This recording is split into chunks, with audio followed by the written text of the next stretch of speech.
আত্মা পরিষ্কার হবে কিভাবে? মুমিন বান্দা যখন কোনো গুনাহ করে, আমিও যখন কোনো গুনাহ করি, আমার অন্তরের মাঝে একটা কালো দাগ পড়ে যায়। কি দাগ পড়ে? কালো দাগ। বান্দা যখন আরেকটা গুনাহ করে আবার আরেকটা কালো দাগ পড়ে। এইভাবে যার গুনাহ যত বাড়তে থাকে তার অন্তর তত পঙ্কিলতাপূর্ণ হয়ে ওঠে, কালিমাপূর্ণ হয়ে ওঠে। তার অন্তরটা জং ধরতে ধরতে এক সময় নষ্ট হয়ে যায়। কিন্তু অন্তর জং ধরে গেলে, লোহার মধ্যে জং ধরলে লোহা পরিষ্কার করার জন্য কি আছে? রেত আছে। রেত দিয়ে ডলা দিলে লোহা পরিষ্কার হয়ে যায়। ঠিক একইভাবে পৃথিবীর আমাদের কাপড়গুলো ময়লা হয়ে গেলে সেটা পরিষ্কার করার জন্য পাউডার আছে, সাবান আছে। আমাদের দেহ ময়লা হয়ে গেলে দেহ পরিষ্কার করার জন্য বিভিন্ন ধরনের সোপ আছে না নেই? চেহারা ময়লা হয়ে গেলে সেটা পরিষ্কার করার জন্য ফেস ওয়াশ আছে। তাহলে মুমিন বান্দার অন্তর যখন ময়লা হয়ে যায়, তার অন্তর কিভাবে পরিষ্কার হবে? মুফাসসিরিনে কেরাম বলেন, অন্তর পরিষ্কার হয় দুইটা জিনিসের দ্বারা। কয়টা জিনিস? দুইটা জিনিসের দ্বারা। পীর সাহেব হুজুর এশার পরে আলোচনা করবেন। প্রিয় বন্ধুরা আমার, অন্তর যে পরিষ্কার হয় দুইটা জিনিসের দ্বারা, তার মধ্যে একটা হলো জিক্রুল্লাহ, আল্লাহর জিকির। আরেকটা হলো জিক্রুল মাউত, মৌতের স্মরণ করা। মৌতের কি করা? স্মরণ করা। মৌতের মুরাকাবা করা, মৌতের ধ্যান করা, মৌতের আলোচনা করা।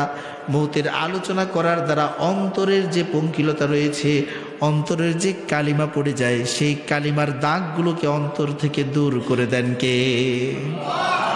আল্লাহ পাক। প্রিয় বন্ধুরা আমার, একটু গভীরভাবে লক্ষ্য করবেন। যেহেতু এখানে অনেক আলোচক রয়েছেন, কেউ জিকির নিয়ে আলোচনা করবেন, কেউ সালাত নিয়ে আলোচনা করবেন। এই জন্য ইসলাহি মাহফিলের অন্তরকে বিশুদ্ধ করার যে আজকের আলোচনা, আজকের যে আয়োজন, এর মধ্যে আজকের আমার সাবজেক্ট হলো মৌতের আলোচনা। কিসের আলোচনা? মৌতের আলোচনা। কারণ মৌতের আলোচনার দ্বারা আমাদের অন্তরটাকে পরিষ্কার করে দেবেন কে?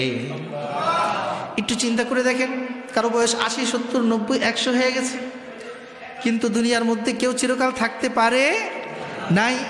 পৃথিবীর মাঝে এমন কিছু নাস্তিক আছে যারা মৌতকে স্বীকার করতে চায় না।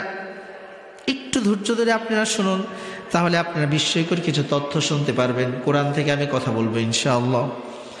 পৃথিবীর মাঝে এমন কিছু মানুষ আছে যারা মৌতকে স্বীকার করতে চায় না।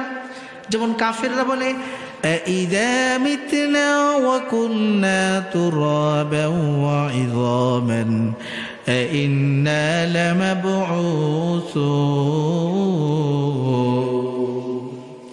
কাফেররা বলতেছে, ইযা মিতনা, যখন আমরা মরে যাব। মাউত এটা আরবি শব্দ, বাংলায় ব্যবহার হচ্ছে। মাউত এটা আমরা সবাই জানি কি জানি না? জানি। তাহলে এই আরবি শব্দটা আমাদের কি আছে? জানা আছে। ইযা মিতনা, যখন আমরা মরে যাব। ওয়া কুন্না তুরাবা, মানুষ মরার পর মাটির সাথে মিশে যায়। কথা বলেন ঠিক কিনা?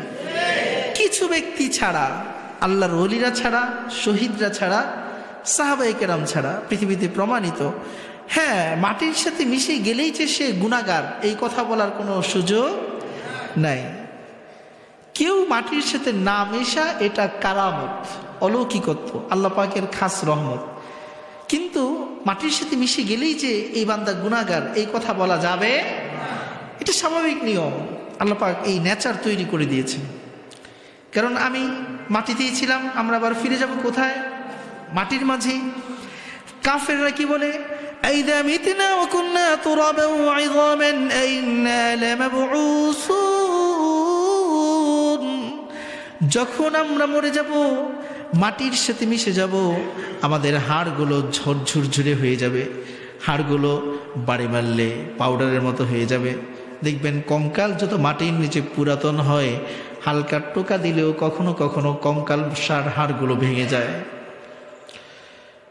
কাফেররা প্রশ্ন করেছে, বর্তমানেও কেউ কেউ করে, যারা আখিরাতে বিশ্বাস করে না। এই জীবনে এই শেষ জীবন নয়, মরার পরে আরেকটা জীবন আছে না নাই? আছে। মরার পরে জিন্দেগি যারা স্বীকার করতে চায় না, তারা কি বলে? কোরআন কোট করে দিয়েছে, আমরা যখন মরে যাব, মাটির সাথে মিশে যাব, অতঃপর আমাদের হাড়গুলো ঝুরঝুরে হয়ে যাবে, ঝুরা ঝুরা হয়ে যাবে, হয়তো কোনো একটা অংশ টিকে থাকবে।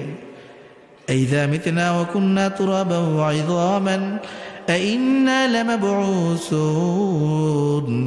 কাফেররাও নবীদেরকে প্রশ্ন করেছিল, আমাদেরকে কি আবার পুনরায় মাটি থেকে জিন্দা করা হবে নাকি?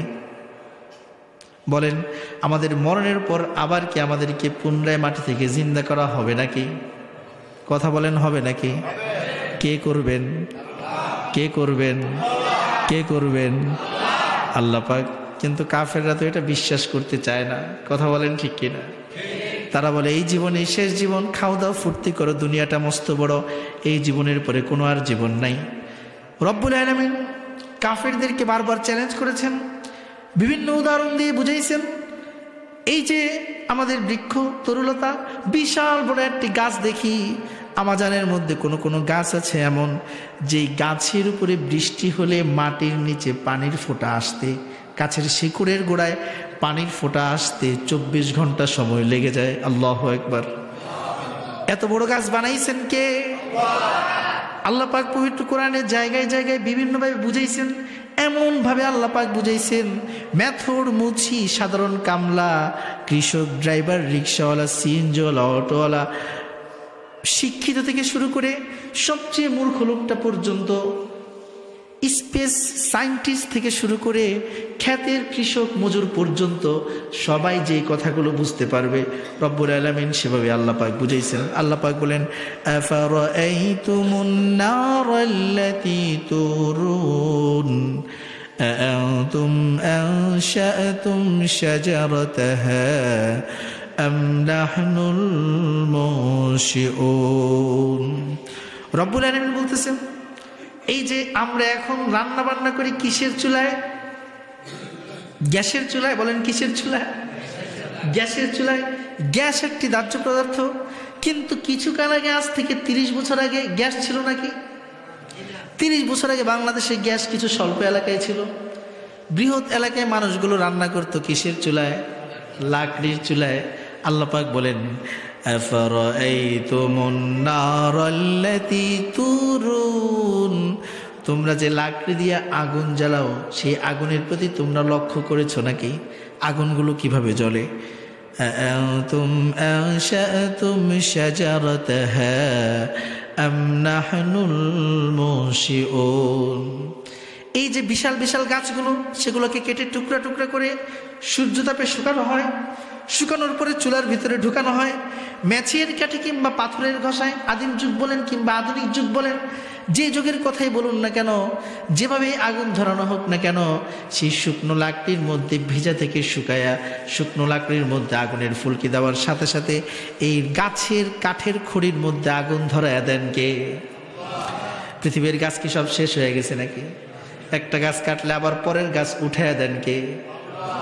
গাছ থেকে ছোট একটা বিচি পড়ে, কিংবা কোনো গাছের শিকড় থেকে আরেকটা গাছের ছোট্ট চারা অঙ্কুর উদ্গম হয়, বের হয়ে আসে। আবার যেমন সেই বিশাল গাছ 100 ফিট 200 ফিট পর্যন্ত বিশাল লম্বা গাছ আছে না নাই? আছে। তাহলে রব্বুল আলামিন বলতেছেন, যেমন করে গাছের পর গাছ তৈরি করেন কে? একটা গাছ শেষ হইলে আবার নতুন গাছ তৈরি করেন কে?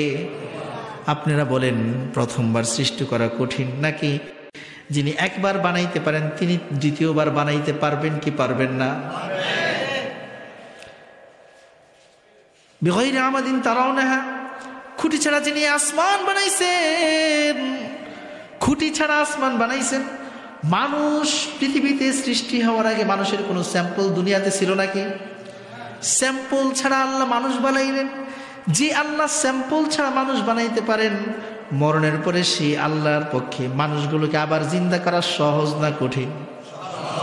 সহজ। তারপরেও দুনিয়ার মধ্যে কিছু কাফের আছে যারা বুঝতে চায় না।